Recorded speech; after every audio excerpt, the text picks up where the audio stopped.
भारतीय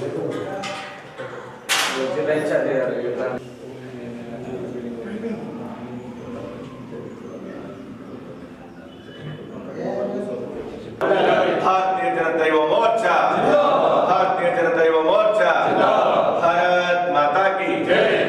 విజయవయం జిందాబాద్, విజయవయం జిందాబాద్, నరేంద్ర మోడీ గారి నాయకత్వం వర్ధిల్లాలి, నరేంద్ర మోడీ గారి నాయకత్వం వర్ధిల్లాలి, నరేంద్ర మోడీ గారి నాయకత్వం వర్ధిల్లాలి, జేపీ నడ్డా గారి నాయకత్వం వర్ధిల్లాలి, జేపీ నడ్డా గారి నాయకత్వం వర్ధిల్లాలి, కిషన్ రెడ్డి గారి నాయకత్వం వర్ధిల్లాలి, భారత్ మాతా की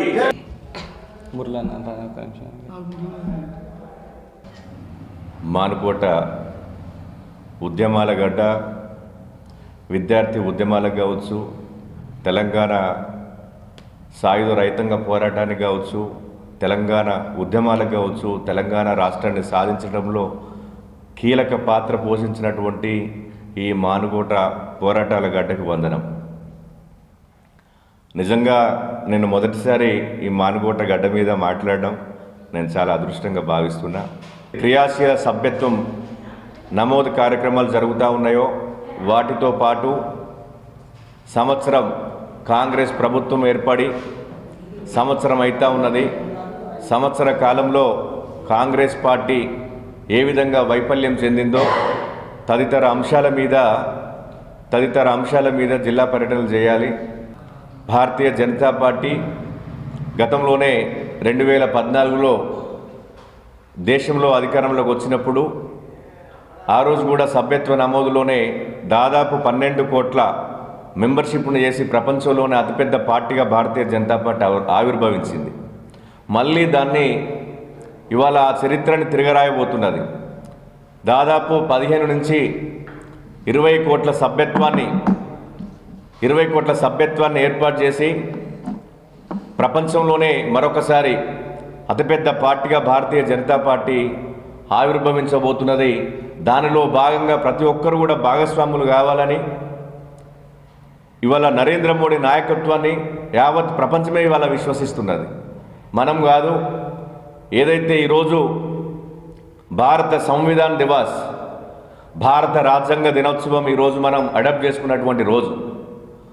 డాక్టర్ బాబాసాహెబ్ అంబేద్కర్ ఏదైతే ఆయన అనుకున్నాడో బాబాసాహెబ్ అంబేద్కర్ ఆశయాలకు అనుగుణంగా ఇవాళ భారత ప్రధానమంత్రి నరేంద్ర మోడీ గారు ఆయన ఆశయాలకు అనుగుణంగా నడుస్తున్నటువంటి వ్యక్తి.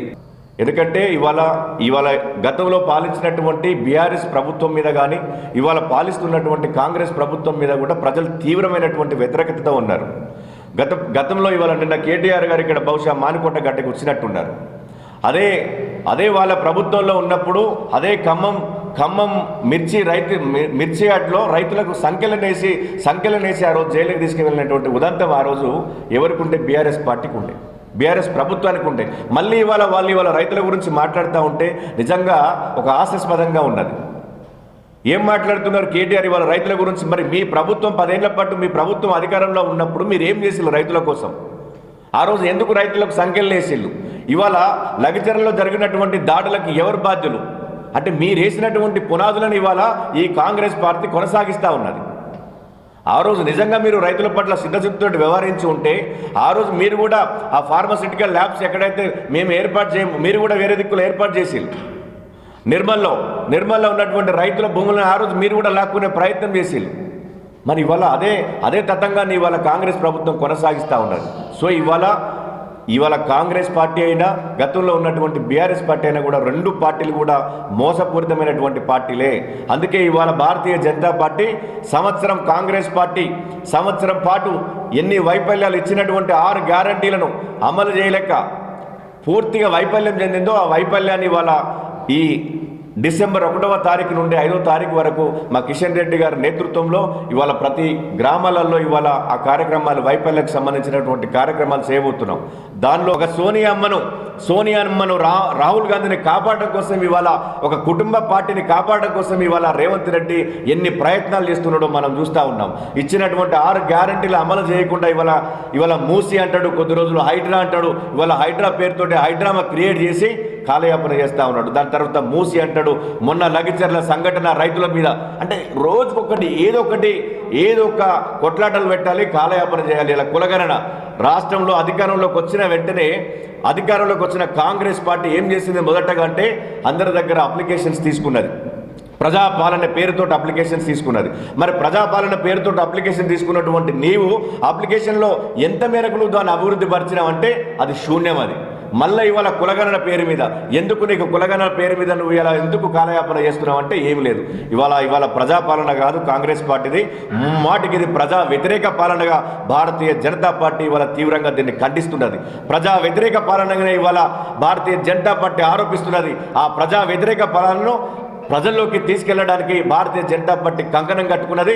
రేపు భవిష్యత్తులో కూడా భారతీయ జనతా పార్టీని ప్రజలందరూ కూడా ఆదరిస్తారు. ఇలా గ్రామీణ ప్రాంతాల్లో ఇప్పుడు రానున్న సర్పంచ్ ఎన్నిక, స్థానిక సంస్థల ఎన్నికలు ఉన్నాయి. ఇవాళ స్థానిక సంస్థల ఎన్నికల కోసం ఇవాళ పార్టీలన్నీ కాంగ్రెస్ పార్టీ కానీ బీఆర్ఎస్ పార్టీ కానీ ఇవాళ ఆరాటపడతా ఉన్నాయి. కానీ ఇవాళ మారుమూల పల్లెలు సైతం ఇవాళ చాలా తెలివితోటి వ్యవహరిస్తూ ఉన్నారు. ఇవాళ సర్పంచులను కూడా మోసం చేసింది గతంలో బీఆర్ఎస్ పార్టీ. ఇవాళ మళ్ళీ కాంగ్రెస్ పార్టీ మోసం చేస్తున్న సర్పంచులు సైతం ఇవాళ రోడ్లు ఎక్కిళ్ళు. కానీ భారతీయ జనతా పార్టీ ఒకటే చెప్తున్నది, ఇవాళ స్థానిక సంస్థలలో భారతీయ జనతా పార్టీని ఆదరించండి. ఎందుకంటే దేశంలో ఇవాళ ప్రతి గ్రామంలో మీరు చూడండి, గ్రామానికి మొదటగా వెళ్ళిన వెంటనే మనకు వైకుంఠ ధామాలు వెలుస్తూ ఉంటాయి. వైకుంఠ ధామాలకు ఇచ్చినటువంటి నిధులు ఇవాళ కేంద్ర ప్రభుత్వం నిధులు, దాంతోపాటు సీసీ రోడ్లకు ఇచ్చినటువంటి నిధులు ఇవాళ కేంద్ర ప్రభుత్వం నిధులు, దాంతోపాటు రైతు వేదికలకు ఇచ్చినటువంటి నిధులు ఇవాళ కేంద్ర ప్రభుత్వం నిధులు, స్ట్రీట్ లైట్లకు వీధి లైట్లకు ఇచ్చినటువంటి నిధులు ఇవాళ కేంద్ర ప్రభుత్వం నిధులు. అంటే 100% ఇవాళ గ్రామీణ ప్రాంతాల్లో కేంద్ర